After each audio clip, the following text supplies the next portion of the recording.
안녕하십니까. 스타일랩 종합건축사사무소 대표 안홍준입니다. 사회가 참 많이 급변하고 있어요.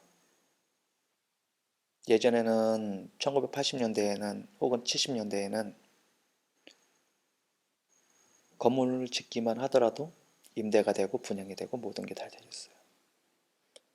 그러면서 80년대 넘어오면서 더 많은 증가와 더 많은 번영이 이루어졌어요. 그리고 90년대로 넘어오고 그리고 2000년대로 넘어오고 지금 2019년, 내년이면 2020년 2020년, 1980년, 2020년, 40년이라는 시간이 지날 동안 건물은 상당히 노후화가 진행이 되어지고 많은 이용을 통해 가지고 많은 또 다른 수익을 줬어요. 어제 어떤 분께서 전화가 오셔가지고 이야기를 하시더라고요. 상가를 리모델링을 하고 싶은데 어떻게 했으면 좋겠는지 만났으면 좋겠다고. 그리고 만났고 그 건물을 보는 순간 저는 깜짝 놀랐어요. 1층에 순댓국집, 기타 음식점들, 2층에 다른 것들, 그 다음에 3층에 또 다른 것들, 4층에는 빈 사무실들. 그래서 뭐 여쭤봤어요. 여기 이렇게 되게 다양하게 존재하게 되어지는데 이게 이렇게 다양하게 재해지는 이유가 뭐냐 했더니 계속 그냥 임대를 받다 보니까 그렇게 임대가 되어졌다는 이야기를 하시더라고요. 아직 그러면 4층은 좀 비어져 있는데 이건 어떻게 하시냐 했더니 4층은 계속 안 나간다고 이야기하시는 거예요. 그러면서 뭐 엘리베이터가 어쩌고 저쩌고라고 이야기를 하는데 엘리베이터 설치하는데 뭐 작은 돈이 들어가는 게 아니라 거의 한 4, 5천 이상의 돈이 들어가니까 그거에 대한 고민도 하시고. 그래서 제가 뭐라고 말씀드렸냐면 물론 이제 시대가 바뀌었기 때문에 이제 4층까지 엘리베이터로 없이 걸어 올라가는 거에 대해서 싫어하는 사람들도 많다. 그런데 사실 그보다는 전체 이 건물 다 해가지고 월 임대료가 얼마 나오세요? 라고 뭐 여쭤봤어요. 그랬더니 얼마가 나오신대요. 옆집은 어느 정도 되는 것 같아요? 저 집은 어느 정도 같아요? 옆집, 그 옆집, 그 옆집을 들어냈더니 자기가 생각할 때는 지금 이 동네 안에서 자기만 돈을 못 벌고 있는 것 같다라고 이야기하시는 거예요. 그래서 내가 말씀드린 게 제가 봐도 그런 것 같아요라고 말씀드렸어요. 이유가 뭐냐면 옛날 때는 진짜 공간이 없었기 때문에 공간만 만들어 놓으면 어떤 것이든 들어오면 수익이 났어요. 그게 계속 번영을 이루어졌고 근데 앞으로 시대는 아니에요. 리모델링을 하신다고 하시는 거예요. 그러면 리모델링이 답일까? 1차적인 답안은 될 수 있어요. 그러면 2차적인 근본적인 답은 될까? 근본적인 답까지 가기에는 비용이 너무 많아요. 그러면 어떻게 해야 되느냐라고 몇 번의 이제 회의를 통해서 이야기한 게 우선은 건물의 리모델링은 뭐 1안, 2안, 3안 중에 2안이 아마 제일 적당할 것 같고 그 다음에 그 2안 안에서 정리를 하려면 지금 세입자 1, 2, 3, 4, 5, 6, 7, 8, 9, 10 중에 6, 7, 8, 9를 제외한 나머지 번호들에 대한 거는 아마 내보내셔야 될 것 같다고 말씀을 드렸어요. 그랬더니 이분이 이야기하시는 게 아니 다 내보냈다가 다시 다 하려면은 이게 복비도 들고 뭣도 들고 뭣도 들고 어차피 건물에 공사를 하기 때문에 내부에 대한 거는 싹 드러내야 되는 부분이 많고 그리고 앞으로 10년 15년 뒤를 갖다가 생각해 가지고 어떤 통신 라인이라든지 전기라든지 그런 거에 대한 안전성 그리고 지난달에는 전기 콘센트에서 불이 났었어요.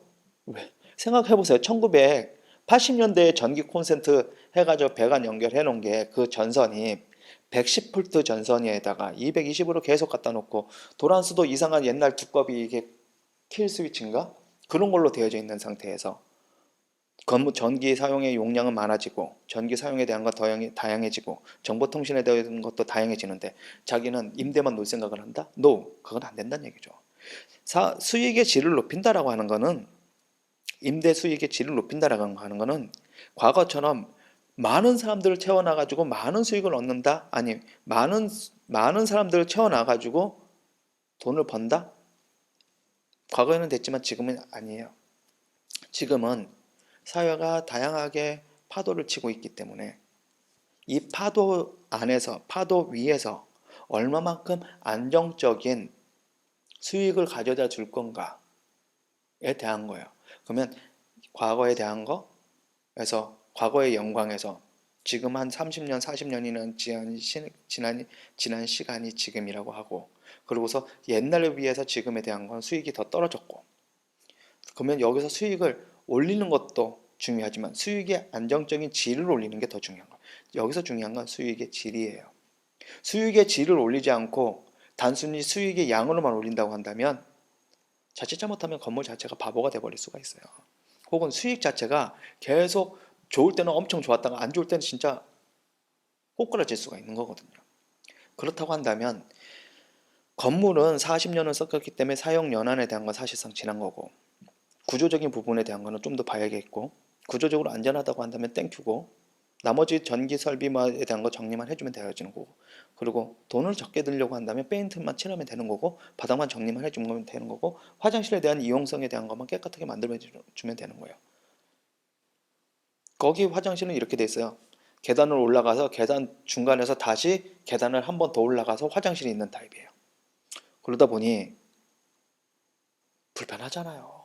남자들은 상관 안 해요. 물론 상관하는 친구도 있지만 여성분들 얼마나 불편해요. 그런 옛날 때 그런 화장실, 옛날 진짜 1970년대 말에 지었던 근생 건물에 화장실 가려면 계단 타고 올라가서 다시 거기서 계단 타고 올라가서 다시 거기서 계단 참에서 오돌이발에서 다시 거기서 계단 한두 단 올라가가지고 화장실에서, 화장실도 또 작고 그런 냄새도 많이 나고, 그렇기 때문에 근본적인 부분에 대한 걸 정리를 해주지 않는다고 한다면 이거는 누가 오고 싶냐고요. 그 사람들이 오고 싶게끔 만들어야 돼요. 여기는 저기 판교 강남 거기보다 번듯한 사무실보다 월세는 싼데 관리비까지 싸? 관리비도 적어? 관리비 당연히 적죠. 왜? 큰 건물에서 관리비는 거의 임대료의 거의 한 30%에서 50% 사이까지 나오니까 관리비가요. 그러니까 이런 작은 건물 같은 건 관리비도 안 나가요. 관리비도 뭐 10만 원, 많아야 10만 원, 뭐 청소하는 이런 거 정도? 그리고 화장실 깨끗하고 공간 깨끗하고 시설에 대한 건 요즘 트렌드적인 부분에 대해서 미적인 부분, 어떤 소방적인 부분 그런 것만 강화를 하고, 외부 창문에 대한 거 정리만 해주고 외부에 대한 거는 뭐 추가적인 외장재를 시공을 하든 뭔가를 하든 그렇게 해가지고 약간의 어떤 리모델링, 어찌 보면 약간의 터치업을 통해 가지고 그 다음엔 들어오는 사람을 정리를 해야 돼요. 1층에 이 건물을 전체를 음식점이라든지 어떤 잡화점으로 만들겠다 한다면 그런 식으로 가면 되고요. 나는 오피스 건물에 대한 걸로 만들겠다. 그래서 약간 그런 어떤 안정적인 회사들이 들어오도록, 그래서 나는 1층마저도 사무실로 만들겠다.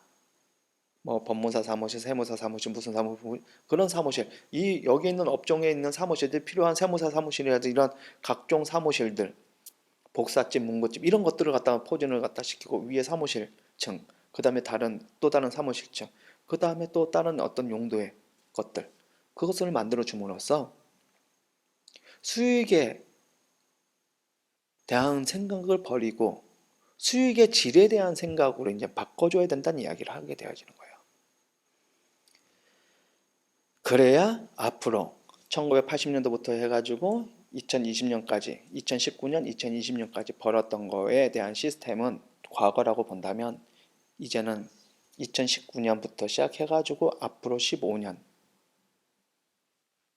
대한 수익의 질을, 혹은 그 이상으로 더 갈 수도 있겠죠.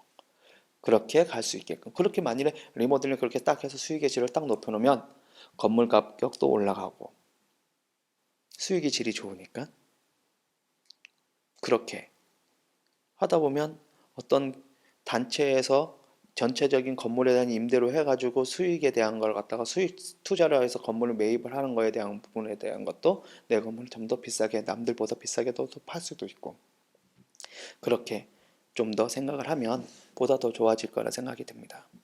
앞으로는 어떻게든 상가 건물은 상가 건물에 있어가지고 리모델링을 한다고 한다면 수익의 질에 대한 부분을 좀 더 고민을 하시다 보면 내가 지금 1층 101호, 102호, 103호, 201호, 202호, 203호, 301호, 302호, 303호, 304호 그런 호에 대한 부분을 어떻게 시스템을 갖춰가지고 어떻게 질을 높일 것인가, 거기에 맞춰서 어떻게 건물을 리모델링을 어느 정도 경제성 있게 어느 정도 범위 안에서 할 것인가로 했을 때 그게 수익으로 나타난다면, 수익에서 더 질이 좋아진다고 한다면 그게 가장 좋은 리모델링이라고 생각이 듭니다. 아마도 많은 유튜버 하시는 분들이 어떤 그냥 부동산 쪽에 하시는 분들이 그냥 계산기 두들겨서 이렇게 이야기를 갖다 하시는 거기서 퍼센트로만 보지 마시고 정확히 내에 대한 부분은 거기서 나오는 정보와 저희가 제공한 정보에 대한 걸 잘 버무려서 본인의 입맛에 맞는 레시피로 접근을 갖다가 하시면 가장 본인에게 맞는 상가 건물 리모델링이 될 수 있을 거라 생각이 듭니다. 오늘은 여기까지. 감사합니다.